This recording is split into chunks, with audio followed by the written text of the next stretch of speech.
ఏపీలో అధికార వైసీపీలోకి వలసలు కొనసాగుతున్నాయి. తూర్పు గోదావరి జిల్లా రాజోలుకు చెందిన జనసేన ఇన్ఛార్జ్ బొంతు రాజేశ్వరరావు వైసీపీలో చేరారు.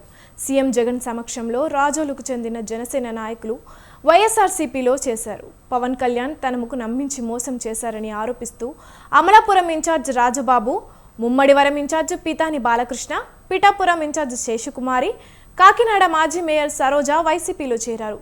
వైసీపీలో చేరిన వారిని పార్టీ కండువా కప్పి ఆహ్వానించారు సీఎం జగన్.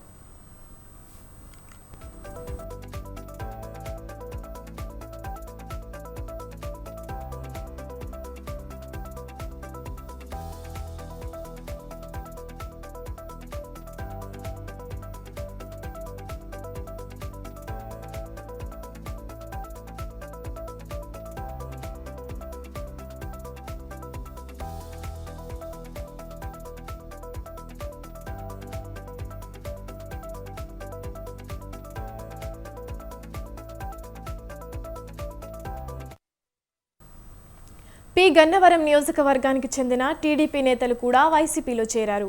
మాజీ ఎమ్మెల్యే గణపతిరావు కుమారుడితో పాటు టీడీపీ సీనియర్ నేత వడ్లమూడి గంగరాజు వైసీపీలో చేరారు. సీఎం జగన్ వారిని కండువా కప్పి వైసీపీలోకి ఆహ్వానించారు. టీడీపీ తొలుత పి గన్నవరం అభ్యర్థిని ప్రకటించి ఆ తర్వాత ఆ సీటుని జనసేనకి చేసింది. దాంతో టీడీపీపై అసంతృప్తితో వైసీపీలో చేరారు.